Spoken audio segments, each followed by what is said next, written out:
Hi, welcome back to Math for Technology, and we are moving on in the quadratics chapter. We are working on applications involving quadratics. At this point, there are two methods that we've used to solve them. We have factored and we have quadratic formulaed. So when we get to that point of solving them, you can use either method that you want. It's a personal preference. The one thing that I always get from students is the frustration of, well, you didn't show me how to do that question. Well, I cannot show you every single option out there. I can show you methods and I will talk to you about how to try and figure things out. When you're doing your WebAssign assignment, if there's one that you just feel like is kicking your tail, then just let me know. And I will try and give you hints and help you write the equation out. Because usually once the equation's written, that's when people feel really good about it. But you have to practice writing the equations. So I will do the best I can to always help you, but I can't do every single problem. There's just not time. So here we are, I'm just going to do two examples for you. And here it says round your answers to 3 significant digits. So in this first example, a variable voltage in an electric circuit is given by the equation. So here they're already giving you the equation. That's nice, we don't have to write it. Where t is in milliseconds. Find the values of t when the voltage equals A, 8 volts, and B, 15 volts. So they're actually asking you to do this twice, once with 8 volts and once with 15 volts. So this is a two-part question for example 1. Now, when we go to do this, what it's asking us is just take the 8 and put it into the volts. And now it's a quadratic equation that we can solve. So we're going to do that. We're going to replace the V with 8. So I have 8 equals 8t squared minus 28t plus 20. Now, just like before when we were doing the other methods, in order to solve that, no matter which method you use, you have to get it equal to 0. So that's going to be my next step, is to get this equation equal to 0. Since most of the stuff is to the right and my t squared is already positive, I'm going to move everything, well, the 8, not to the right. Less to move this way.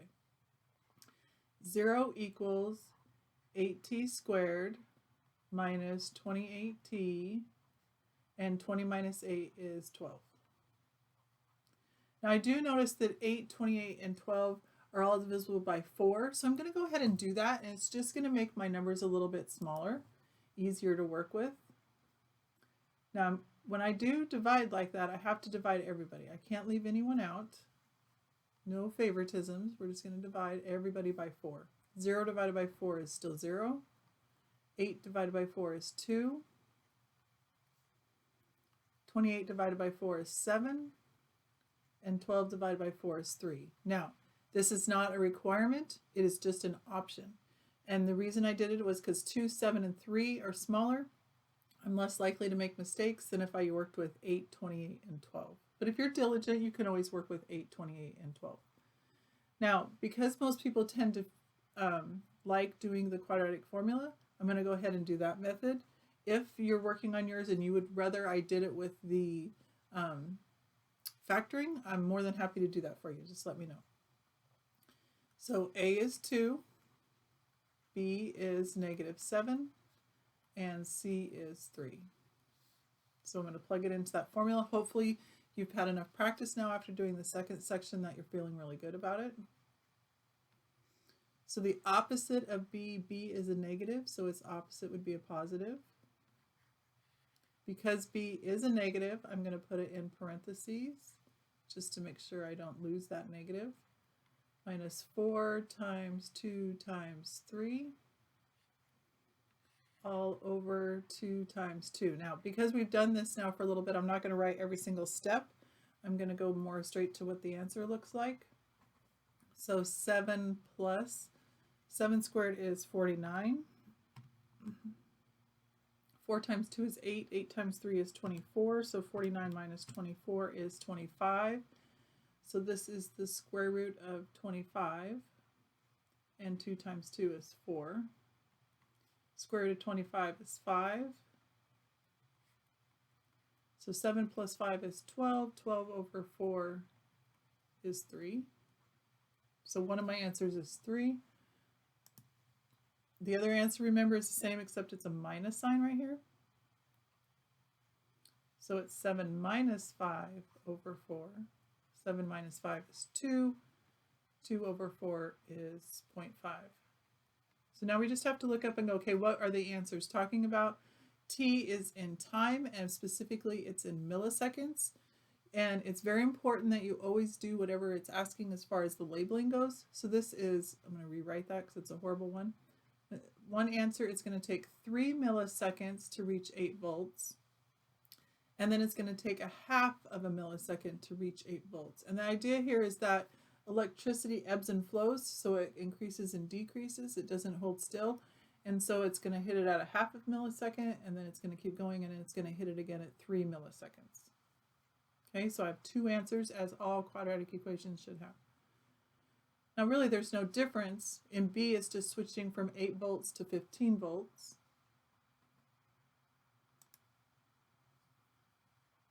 So I'm going to do the exact same problem. I'm just going to replace the V this time with 15 instead of with 8. So 15 equals 8t squared minus 28t plus 20. You want to get it equal to 0. So I'm going to minus the 15. It's the constant, so it has to go with the constant on the right-hand side.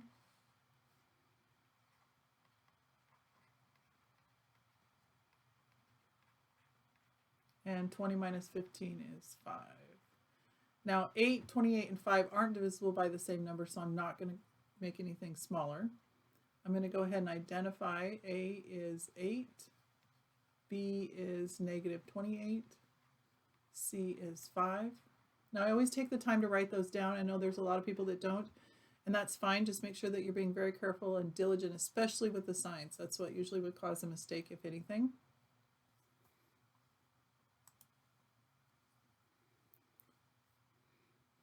So x equals the opposite of b. B is a negative, so it's going to become a positive. So 28 plus the square root. B is negative, so I'm going to go ahead and put it into parentheses to make sure I square the negative.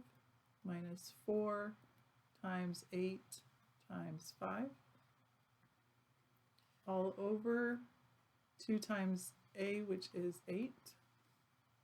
Again, I'm not going to write every little step down because we've been doing this now for a little bit. 28 plus, so 28 squared is 784 minus 4 times 8 times 5, which is 160, so I get 624 underneath my square root. I don't know if that's a nice number or not. We'll find out here in a moment. 2 times 8 is 16. So is square root of 624 nice? Nope, it's not. Okay, so this is where rounding to the 3 significant digits becomes important. So we're literally just going to go ahead and put this in. So square root of 624 is approximately 24.98. I'm going to add 28 to that and then divide by 16. So it's approximately 3.31. And it is still in milliseconds. And then I'm going to do it again with the minus sign. So my second one is 28 minus the square root of 624 over 16. So 624 square rooted again is that 24.98 approximately. We're going to add that to 28 and divide it by 16.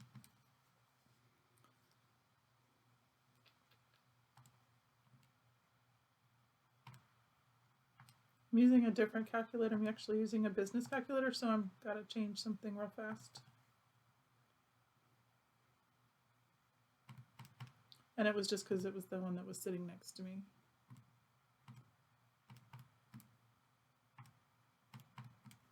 Okay, so to 3 significant digits, my answer would be 0.189 milliseconds. Okay, so I have 2 answers, 1 and 2. So these ones are the same process both ways. You just have to do it twice, once for each answer. Okay. Now in the next one, it actually does not allow us to or it doesn't give us our equations. We actually have to do it ourselves. So we're going to take the time. Now, when we do have to make our own equations, what my suggestion will always be to you is please draw a picture. And yeah, sometimes pictures are hard to draw to understand. And I'm not an artist by any means, and you'll figure that out over the course of the semester. But if you can visualize what's happening, and if you can't visualize it in your head, then it's sometimes a lot easier to do it on a piece of paper. Especially if you're like me and you're like, seeing is really helpful. So I'm going to try and draw what's going on before I actually even try and draw the equation. A square is cut out of each corner of a rectangular sheet of metal 42 by 52 centimeters. The sides are then folded up to form a rectangular container with no top. What are the dimensions of the square if the area of the bottom of the container is 1200 centimeters squared? Okay, so I have a rectangle. So I'm going to draw a rectangle. And it is a little bit longer than it is wide, and it says it's 42 by 52. Then it says we're going to cut a square out. So I'm going to take whatever, and I'm going to cut corners here. And the idea is that you would take the same amount.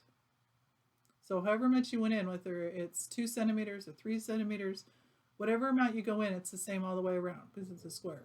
Okay, and what's happening is those corners are going to be cut out. And then what I'm drawing now is these are like fold lines. And so what's happening is then that's going to be folded up, and it's going to create like a lid that you have on top of a box. And I don't have one right here. That'd be helpful. So we're taking it, we're shrinking it a little bit by cutting out the corners, and then we're going to fold it up and create the lid on a box. Okay, now what it does say is that the area of the bottom of the container is now 1200. So this piece here in the center is now down to 1200. Okay, so what you have to do is, let's try and turn what we just did into math, okay, by thinking about taking it away, adding it, those kind of things. Now, the amount that I took away, I don't know, so I'm going to use X there. So here's the idea. I started with 52 centimeters here on this long side. I cut X out and I cut X out. So I actually cut 2 X's out, one in each corner, and I removed those. So I'm going to subtract, because I cut it out, 2 X's, one on each corner. So this amount now from here to here is 1 X shorter there and 1 X shorter there, or 2 X's shorter. Now it's really the exact same thing on the other side because we cut squares. So we started with 42 and we cut out, so I'm subtracting an X here and an X here. So I took 2 X's out of that distance. And that ends up being here. Now, I'm creating a rectangle and I'm talking about its area. So you may or may not from previous geometry know that area is length times width of a rectangle. So what I'm doing is I'm taking the new length and the new width, and I'm going to multiply them to get the new area. Now, the other thing that I want you to know is, yeah, I'm trying to help you explain or understand how to do this. But if you have another method of doing this that is mathematically sound, please use it, okay? I'm not saying that it has to be done this way. I'm just trying to help you wrap your mind around a way to get this done, okay? Now, what I've done is I've created the equation. So now I have to do some multiplying here, because this is a binomial times a binomial. And so I'm an each with each girl. And so what I mean by that is that I want to distribute the 52 through, and then I want to distribute the negative 2x through. Now you might be a box method person, or you might be a stacking method. It doesn't matter what method it is, but you have to make sure you get the math done. So I'm going to multiply those two, which is 2184. And then I'm going to multiply 52 times negative 2x, which would be minus 104x. Then I'm going to do negative 2x times 42, which would be a negative 84x. And then I'm going to do negative 2x times negative 2x, which would be a plus 4x squared. And that is still equal to the 1200 that is on the other side. So at this point now it's a matter of combining like terms and making it equal to 0 so that we can try and solve it. I'm going to put them in order, my 4x squared first. These are like terms because they're both x's, so minus 104 and minus 84 is a minus 188. And then this has an invisible plus sign in front of it, so it's a plus 2184. Still my equals 1200. So I'm going to go ahead and move my 1200 over so that it's equal to 0.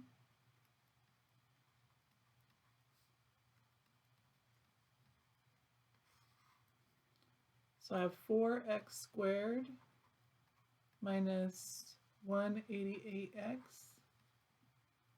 2184 minus 1200 is 984, positive. Okay, now my job is to use that and solve it. I am going to see if those are divisible by 4. Just because I don't like really big numbers, it's easier to make mistakes the bigger my numbers are. Those are all divisible by 4, so I'm going to divide by 4 just to bring my numbers down a little bit.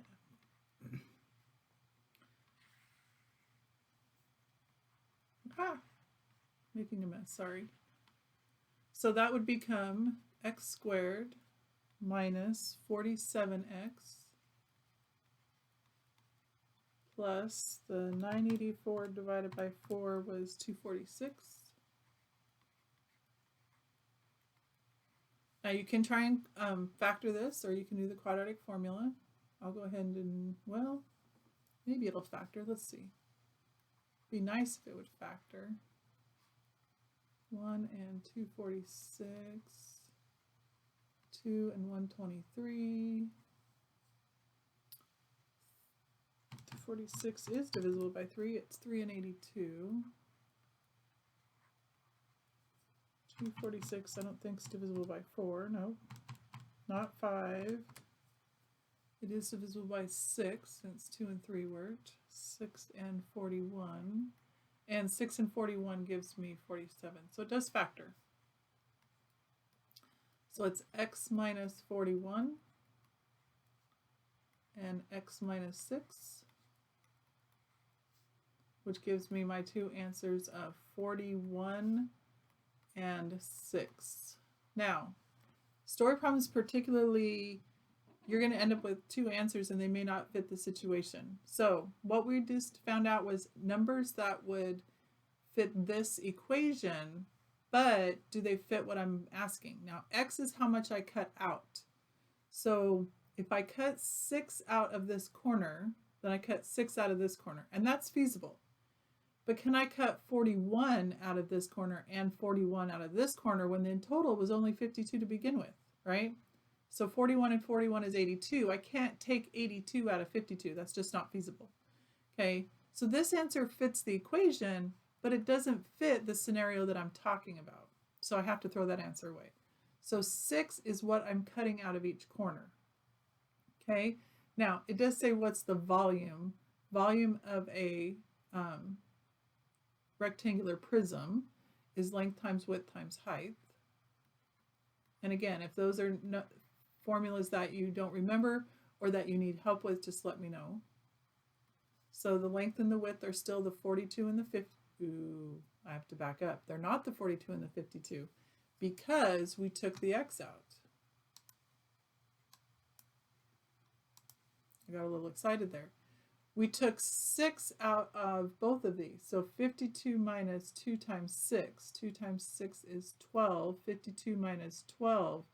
My new dimension on this side here is now 40. So this is only 40 across right here because I took 6 out of each corner. If I do the same thing here, 6 minus 6 is 12. 42 minus 12.